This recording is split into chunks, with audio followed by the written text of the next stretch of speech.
contribution legislated by the state, the net result is a negative 0.2% decrease in the pay package per year for the life of the 3-year contract.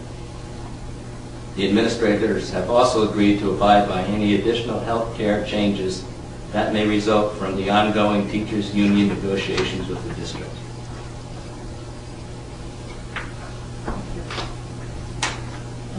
Put that into the record.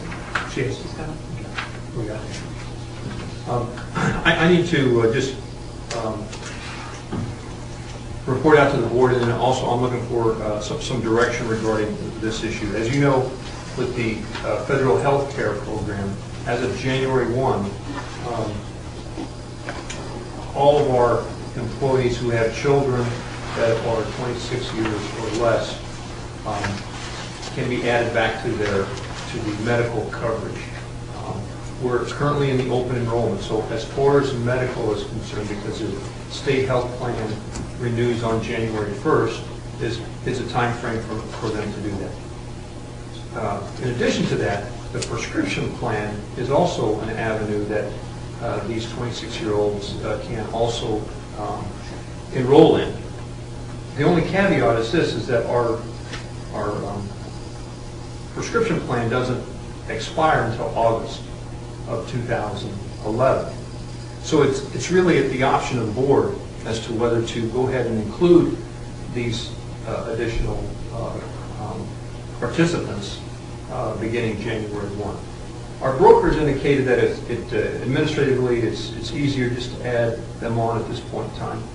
You know, I researched a little bit because I want to know what the impact is going to be. There's no impact to our prescription plan dollars that we are currently contracted with. And of course, as those of you that are familiar with health coverage, is that you really don't get an increase unless it's driven by market or experience.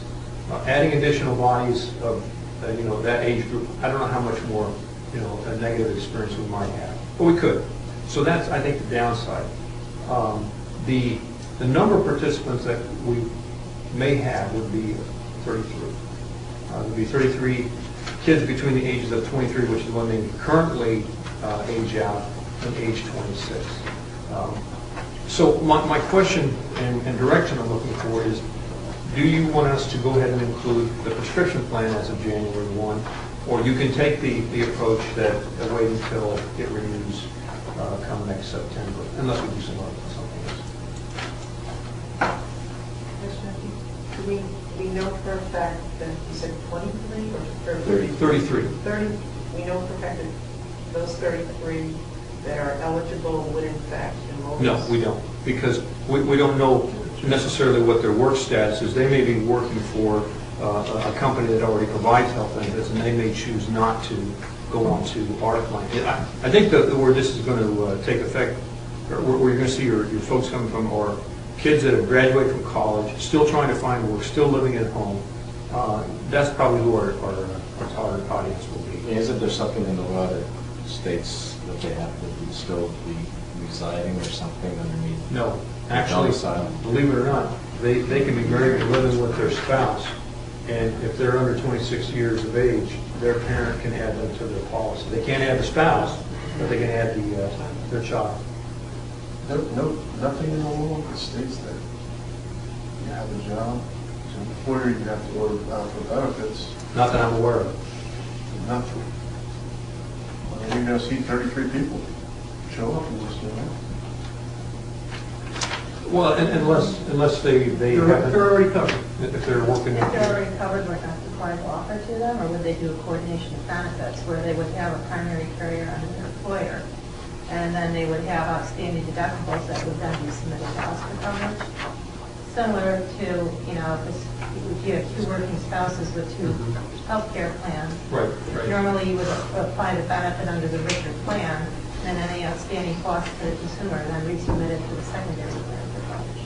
And I imagine that is probably how it would work if it was a private plan. Mm-hmm. I'm thinking that if these individuals are, let's say they're public employees, then the state is going to make sure that there isn't a dual coverage or a secondary coverage in place.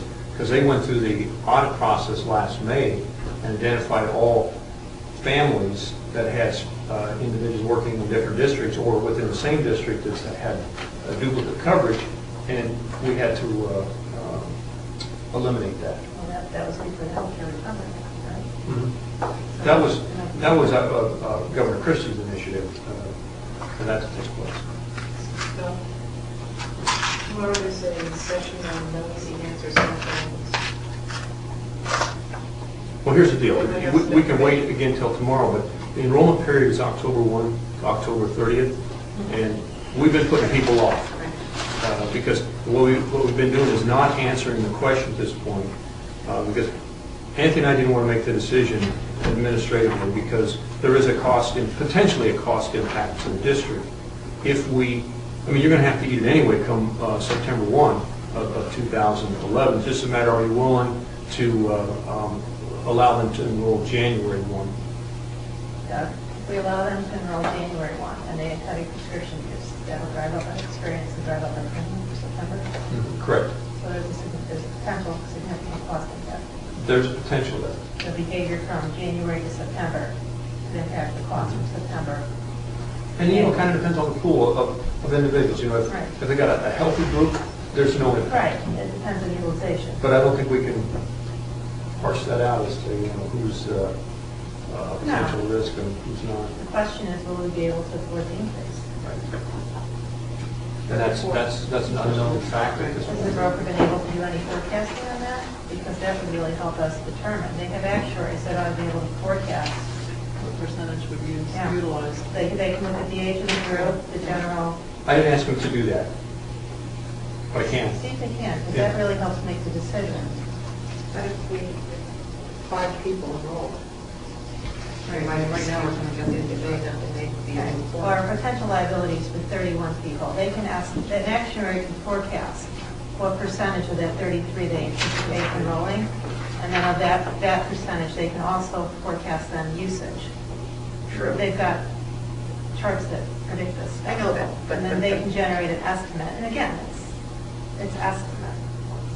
Very rarely accurate, but it's an estimate to help guide the decision.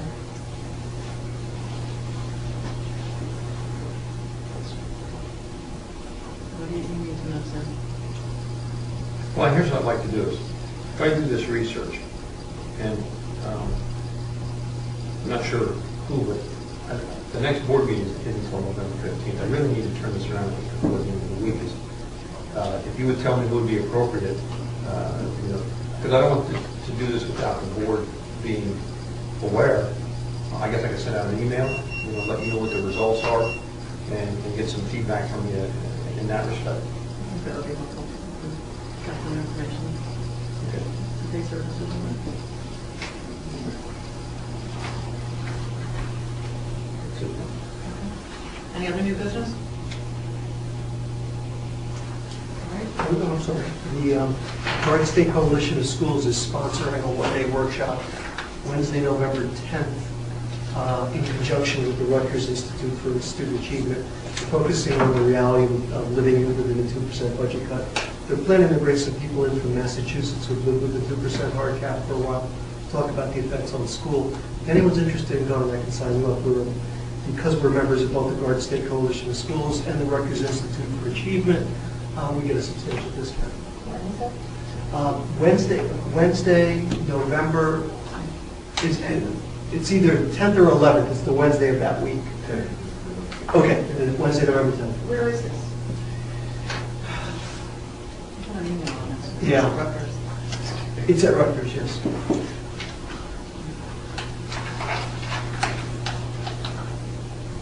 I think of it.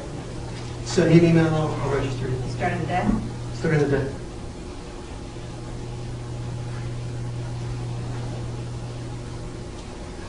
You have a few days, so check your calendar if you're interested, let me know. How is the solar project going? Very well. In fact, I believe tonight they're starting to load the roofs at Central. Here, they've completed the actual panel installation. They have to do a lot of connectivity work there at this point in time. So we're making pretty good progress with this project here in particular. it's starting to move at Central. There's a few issues over there regarding some trees in the courtyards that need to be removed because they create shade. And there's a cost factor there that we're trying to work out, that maybe we can get some additional dollars out of the contractor so that we don't have to absorb that all ourselves. I'll haul the wood away. I visited it last week here at Mendham, and I was going to propose before board meetings, people, if there's still light, if you'd like to see what it looks like out of school, we can simply go out this door here and see it. Yeah. It was very interesting. Do you anticipate Central being finished before the cold weather? Before snow. Before snow is Yeah, keep in mind, I think that they've been working here about a month, maybe a little bit So longer. that's, the install takes about a month? Yeah, to get that type of work, and then hopefully we don't have snowfall, because that will obviously make their ability to install. Right. But they are at capacity there. They thought that they had lost some capacity because of the structures in particular at, well, actually both sites.